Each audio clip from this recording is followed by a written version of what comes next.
Back in this thing. Another day. Let's see. Today's selection. What is today's date? I don't even know. I think it's the 11th. Let's go with that. March 11th. Intensity of focus. To many of those who knew Marcel Proust as a young man, he seemed the least likely person ever to attain mastery because on the surface, he appeared to waste so much valuable time.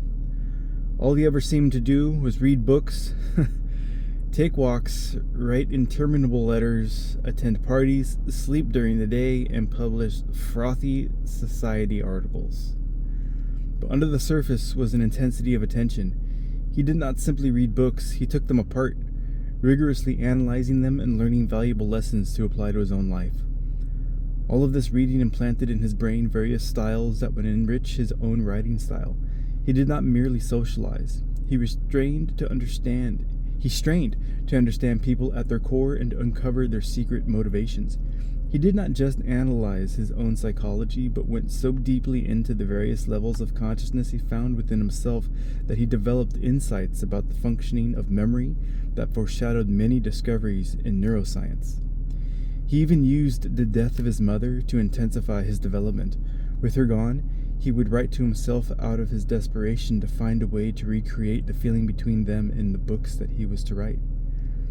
As he later described it, all of these experiences were like seeds, and once he had started the great novel In Search of Lost Time, he was like a gardener tending and cultivating the plants that were taking root so many years before. Daily law. It is not your studies that will bear fruit, but the intensity of your attention. That's a good one. The intensity of attention. Okay? It's not what you're taking in, but how intense you're paying attention to what you're taking in. Let's check this one out. Skip to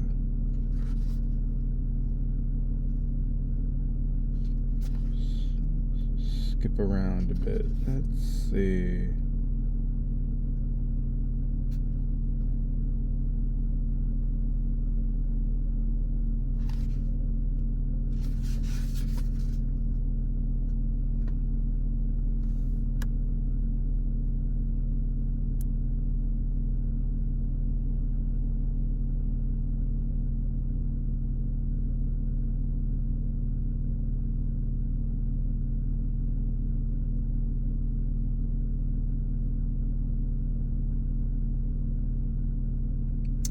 Death is impossible for us to fathom. It is so immense, so frightening that we will do almost anything to avoid thinking about it. Society is organized to make death invisible, to keep it several steps removed. That distance may seem necessary for our comfort, but it comes with a terrible price: the illusion of limitless time and the consequent lack of seriousness about daily life. We are running away from the one reality that faces us all. As a warrior in life, you must turn this dynamic around. Make the thought of death something not to escape, but to embrace. Your days are numbered. You will pass them half awake and half-hearted.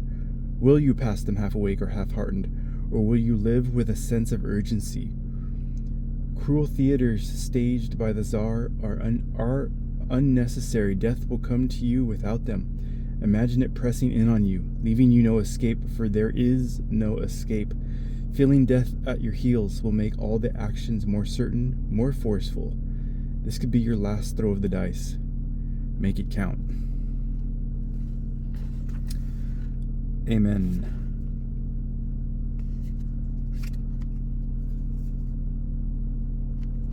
That is from the Death at Your Heels tactic, out of 33 Strategies of War. Sense of urgency. That's what that's about. You must live life with a sense of urgency. A think about that all the time. I've probably said this a bunch of times on these videos. You're not guaranteed anything, including your next heartbeat, your next breath. None of that is a guarantee.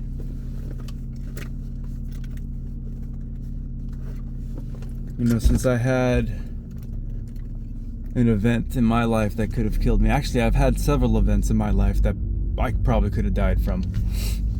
I was in a car accident as a kid in a motorhome. The story behind that is my parents were having issues, and my dad moved out.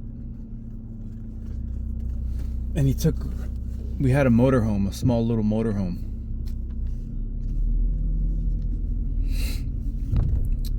And the story behind this, some of this story is speculation because I've yet to confront either of my parents to get verification of whether or not what I speculate is accurate. But this is what I think happened. So my parents were having issues. My dad moved out. And a couple different things happened. Out of fear of my mom, I think my mom was afraid she wasn't going to be able to, I don't know if she knew this was going to be permanent. I don't know if this was just, I don't know a lot about what was going on. But my mom had somebody take my dad's truck. My dad drove a dump truck. So somebody took my dad's truck, I believe, and my mom put a driver in it, I believe. And then my dad had taken the motorhome that we had, and he was living out of it, kind of at one of his friend's house. And my mom wanted to take that too. So she took me and my sister, and I think her friend came with us. And the idea was my mom was going to drive the motorhome. She was going to take the motorhome because she had keys. She was going to drive it, basically take that from my dad also. And so we went to go do that. So for whatever reason, my mom took me with her. We went and got in the motorhome. And she started it up, and where it was parked, there was like an incline, and we were going downhill. So as we were driving downhill, I guess there was a stop sign coming. I was so little, I was very small. I don't even remember, maybe, I want to say like maybe 3rd grade-ish. Somewhere around there, that kind of age. And so as we're going down this incline, she goes to step on the brakes, and there's no brakes.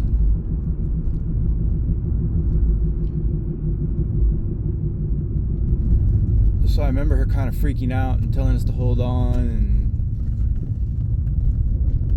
this was before I think even like seatbelt laws were in place, so I didn't have a seatbelt on. And I think if I remember correctly, what she tried to do was like kind of, her mind was thinking she was going to be able to maybe slow the speed down by like rubbing the tires up against the curb, or I have no idea what happened. But I think what ended up happening is she hit a tree, and I went flying forward and hit the windshield. I don't even remember that. What I do remember is waking up on somebody's lawn looking at the sky. I remember that. And what I do remember hearing is something to the effect of my mom saying something like, "That SOB, cut the brakes."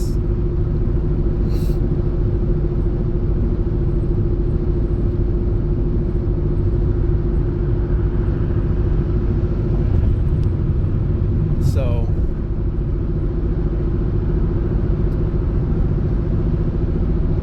all these years later, thinking about it though, what I think happened, I think my dad did bleed the brakes to the motorhome. But what I think was in his head is my mom was going to have somebody, not her actually, and his son. I think he thought the way she had somebody take his truck, I think he was thinking she was going to have somebody take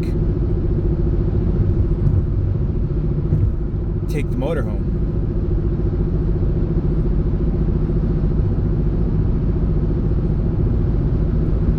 I don't think he expected it to be her and me. So that was my first brush with death. I could have died there. Let's see. What was another one?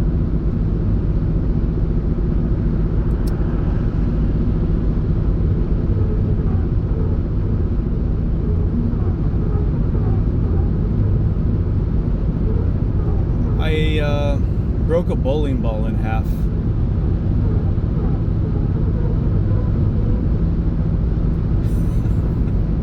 And half of it careened into my skull, fracturing my skull. Blunt force trauma. I don't know if that could have killed me, but by the way the doctors looked at me when I walked into the emergency room, I mean, they were surprised I was even conscious. I don't know. Maybe I could have died from that. And then back then, around the same time, I overdosed. That could have killed me too. But having had those experiences,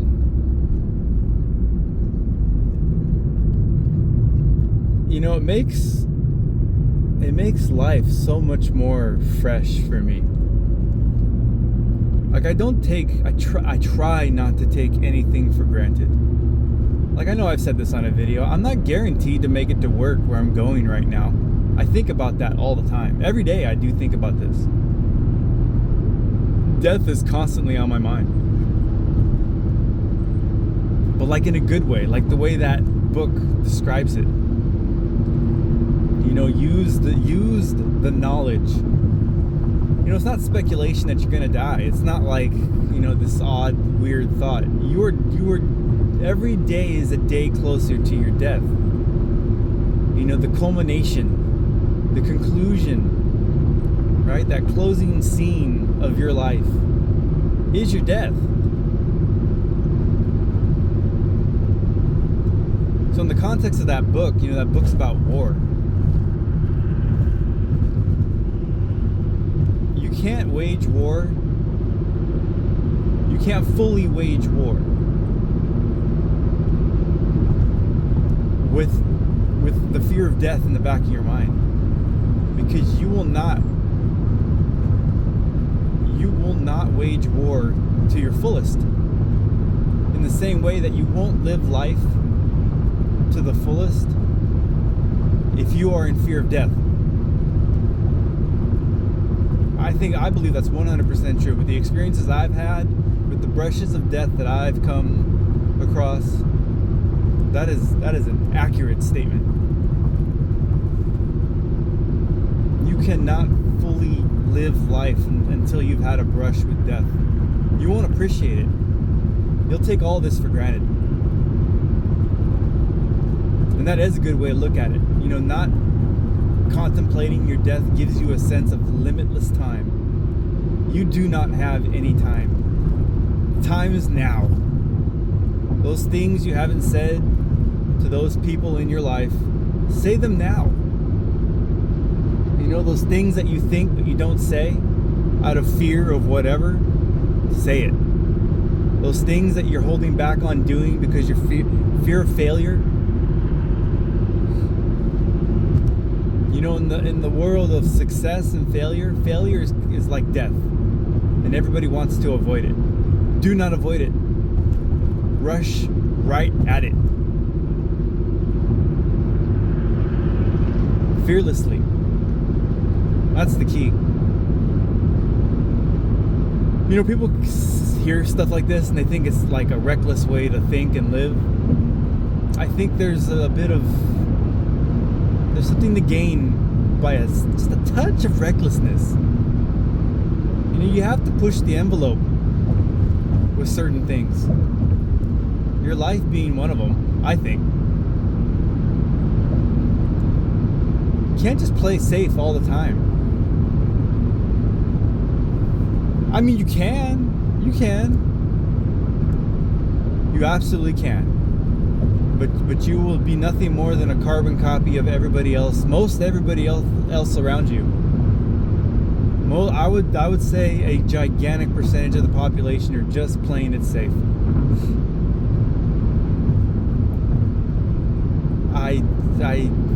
I understand it, but you know, there's a part of me that, you know, the rebellious part of me that doesn't want to play anything safe. Oh, my drink just popped. That's funny. What's that noise was? I should be drinking that. Let's do that.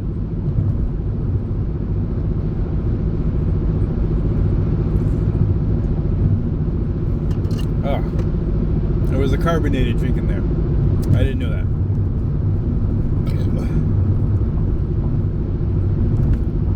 It's funny, all the little bumps in the road made it pop. But yeah, I would say if you really want to feel what life feels like, do something that like simulates almost dying. You know, that's why people do stuff like bungee jumping and you know, skydiving and all this like extreme kind of stuff. That's like, man, you could die doing that. That's why people do that. I fully understand it.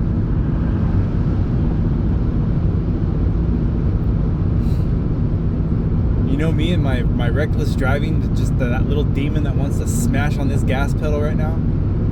That's him wanting me to feel that. But I've already felt it. So it's like now it just becomes fun, and that's when it should end.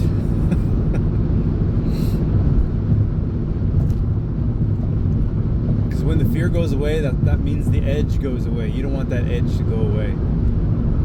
Because then you become too comfortable. And when you become too comfortable, you become complacent. When you become complacent, you make mistakes. When you're on that like razor's edge of awareness, you're very sharp with everything that's going on in your mind, unless mistakes are made.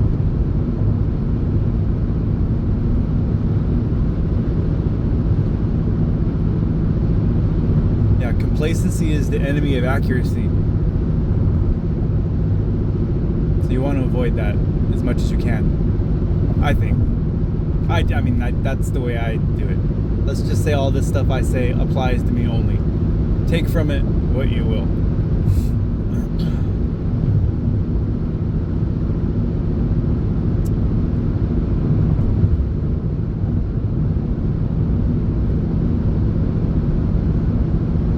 And going back to the Daily Law, I was talking about Marcel Proust and his intensity of focus is what will yield you the most benefit from whatever it is you're taking in, whether it's a book or a skill that you're practicing. You know, you can practice something 100 times or 1,000,000 times, but if you're not intensely focused on what you're practicing, you're not going to get much out of it.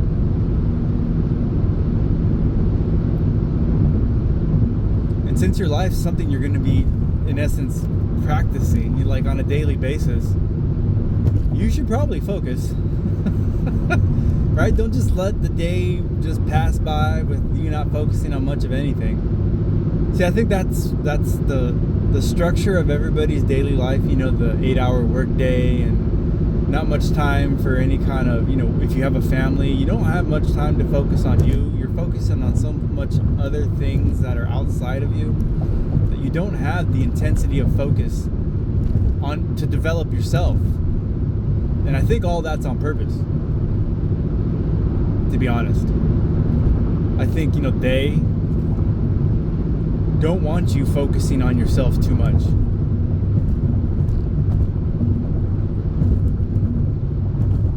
They want that to be avoided.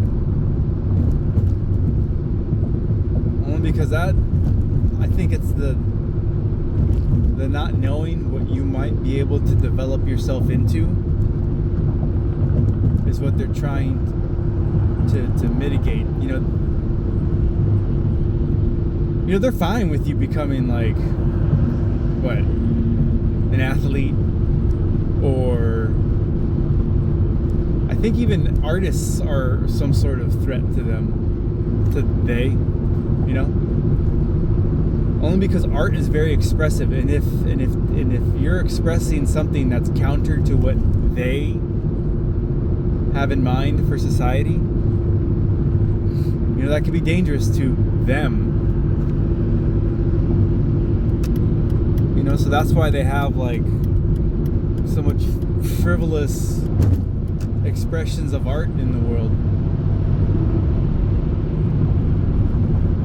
right? That's why most of the music is trash.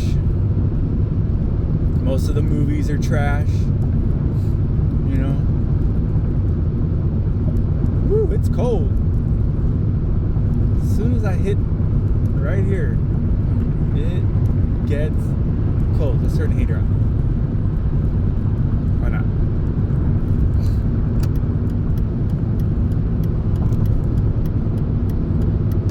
Boop. Switch spots with that guy.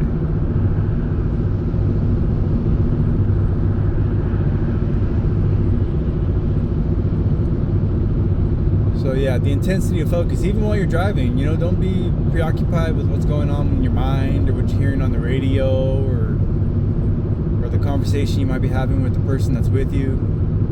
Even me right now doing all this talking. You see, I have the benefit though of driving professionally. So I see a lot of things. I see the road a bit different than the average driver. When you do this professionally, your mind sees things differently. That goes, I guess, for any profession, right? If you're a professional athlete, you see your sport way different than the average person who just plays the sport.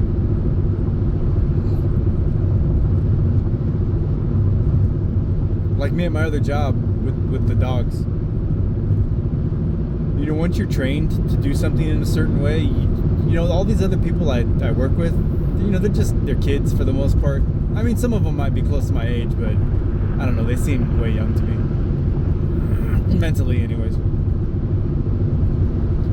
They don't see the dog pack the way I do. And that comes out in how I see them in the yard with them. Most of them are on their phones or just not even really paying attention. Just sitting there doing nothing. I see the dog pack as like a moving, breathing organism. It's like one whole thing. I don't just see dogs. I see one whole pack of moving energy. And I'm in there with them. I'm mixing around with them. So once you're like proficient at a certain level, you become keenly aware of details that the average person doesn't see. And once you realize that, at least for me, my focus becomes way more intense because it's so much more fun to see things in a way that other people don't see them.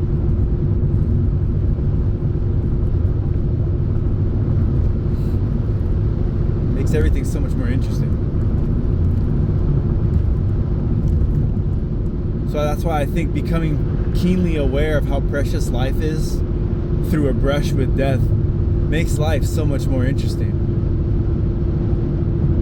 Life is not a drag anymore. I heard someone say, life is a gift.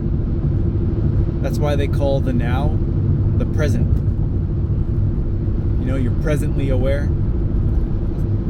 I thought that was clever. It's a gift, life. I can hear people right now, oh, what about the people that were born into terrible situations? Yes, that's a gift. It's still a gift.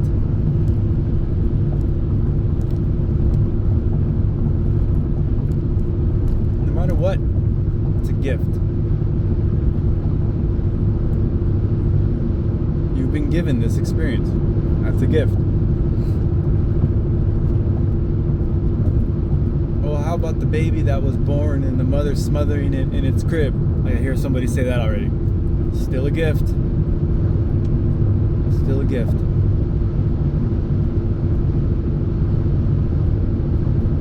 Whoa.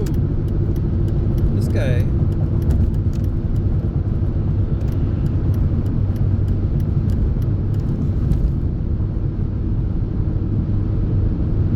Sometimes these trucks coming out of the truck lane, they don't give a shit. Sorry, didn't mean to cuss.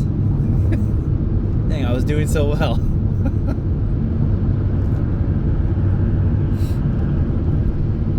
But yeah, sometimes these truckers like coming over. You better move. I get it.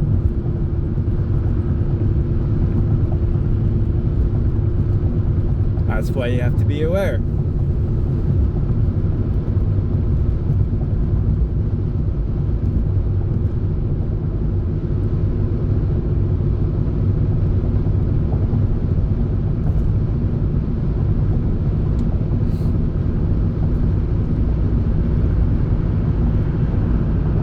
Says 50 degrees. I don't know how accurate that is.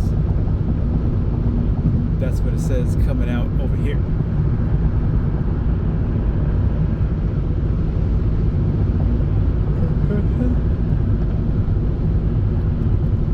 But yeah, I thought that was a pretty good law. The intensity of focus. And I like how they, I have a book actually by, I think, Marcel Proust. Something about how Proust can change your life or something like that. I haven't read it. I should read that book now that I came across that law. I don't know anything about Marcel Proust, but the way they described him in that law makes me want to read that book now.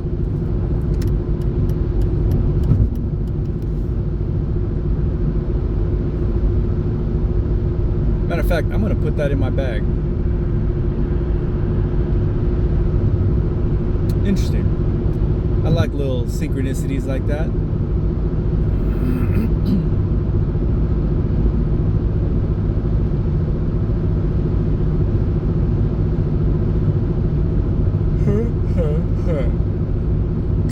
That's more my drink.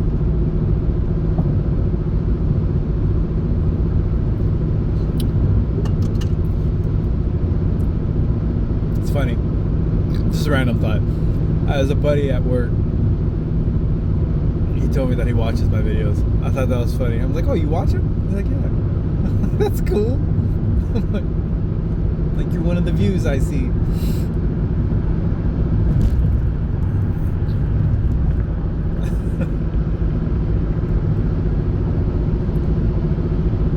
I don't know what anybody might get out of these.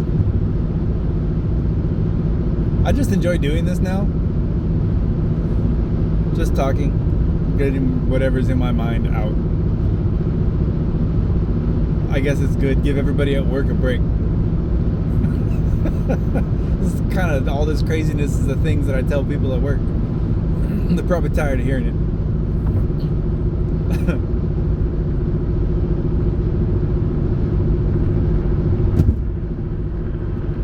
Probably the downside is though, is by the time I get home, I'm all like talked out.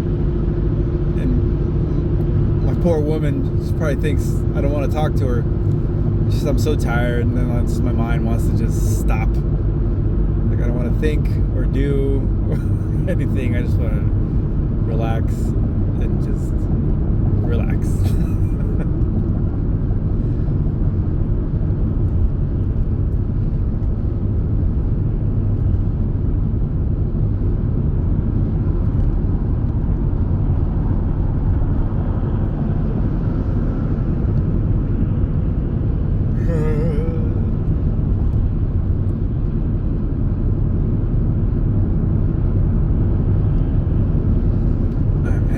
This truck. We are going to do 50 miles an hour, and I'm okay with that. I love it. Love taking my time. sure I got plenty of time. See, this video is a little over half an hour. Normally these average somewhere like 34, 35 minutes, 37, just under 40 minutes. Sometimes it goes over, I don't know why. I mean, obviously, probably I'm driving a little slower, but it doesn't never seem like I am. Excuse me.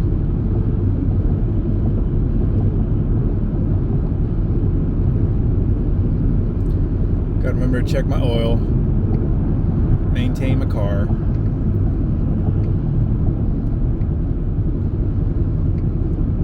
Older cars burn oil. Anybody out there doesn't know this? So check your oil often. Like before your oil changes. I think you're supposed to change your oil every 3 months, I think, is the average. Somewhere around there. Average driving probably dictate about 3 months is the oil change due. I'm just rambling about random stuff that's coming into my mind now. There's no cohesion to it. Cohesion? I don't know. Coherence. That's the word. It's a good word. How did I even start this video? Death. Talking about death and talking about the intensity of your focus on whatever has your attention.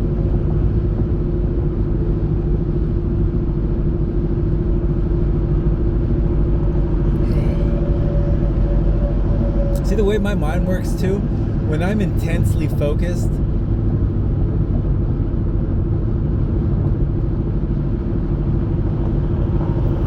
I don't know if this is part of like the little memory quirk that I have, but it's like if I'm intensely focused, I'm so in it.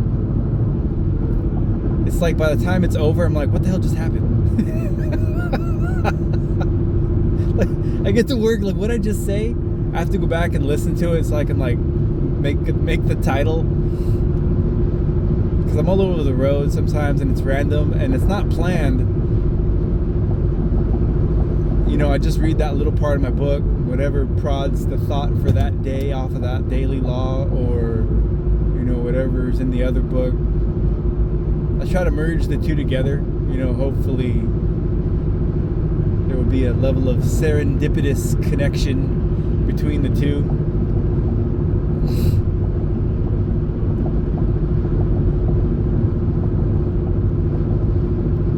You know, the way my mind works, I can make connections.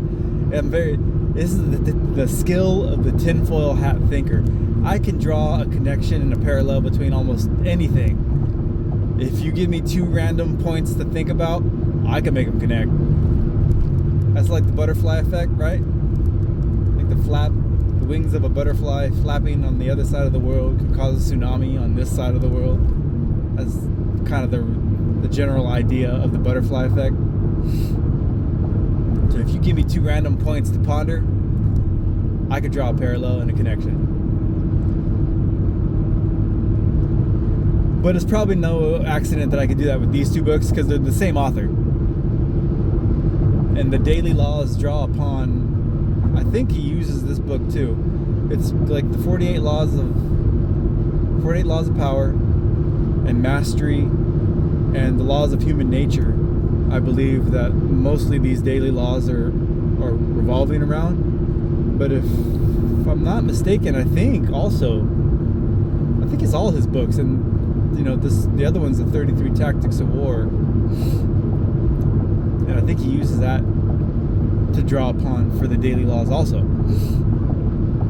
So, you know, it's no accident that I could draw a parallel between those two books, because all the thinking's all the same,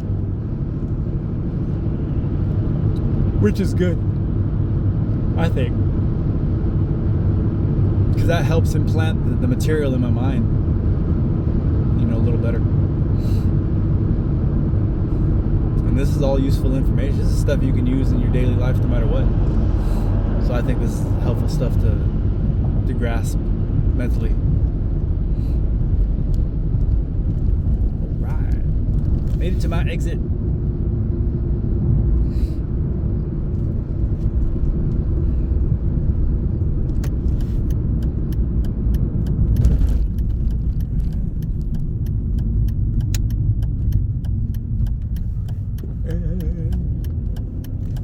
Make a my turn. Excuse me.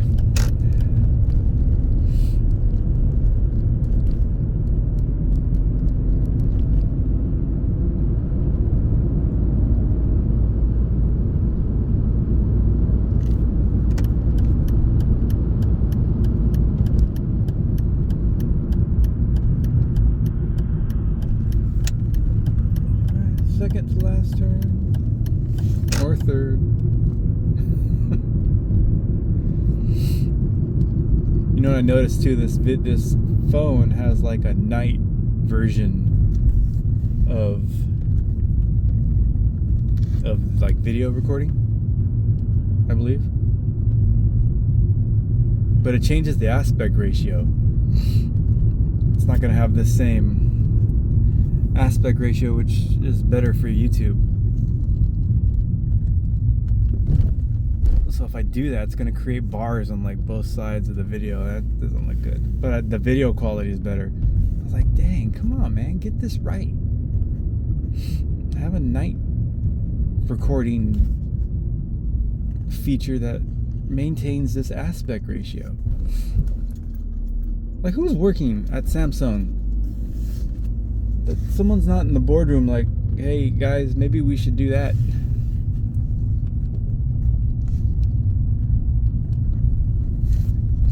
People get paid all this money.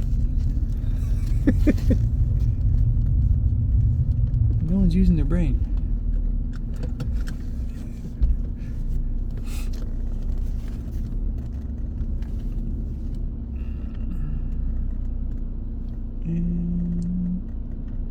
Boop. All right.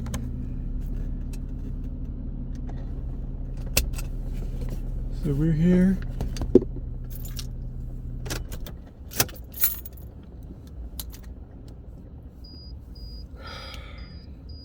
So what we learned today: maintain an intense focus when you're paying attention to something. That'll implant a solid memory in your mind of whatever it is that you're doing, and then later when you go to do it again, you can build upon the prior moment. And in conjunction with that, do something that scares you to death. That's what I say. You know, in a controlled environment, like bungee jumping, or you know, they have like different things at amusement parks that can simulate that. I would say do that. You know, do it safely. You know, under a controlled situation. I'm not saying go out there and be reckless. I don't want to be accused of encouraging reckless behavior. So do it safely. Whatever it is that you're going to do to engage that fear of death, do it very safely. Because once you're on the other side of it, you'll thank me. You'll see how fresh life feels. And how appreciative you are to be alive. Once you have that, man, I could have died thought, the you that comes out on the other side is not the same you that went through that door. I speak from experience on this. This is not speculation. This is knowledge that I speak from. Yep. I speak from a position of knowledge on this topic. It's not to brag, but it is to make you understand that this is not just me just talking. This is experience talking. So yeah, embrace your death. It's a part of life. Let's go to work.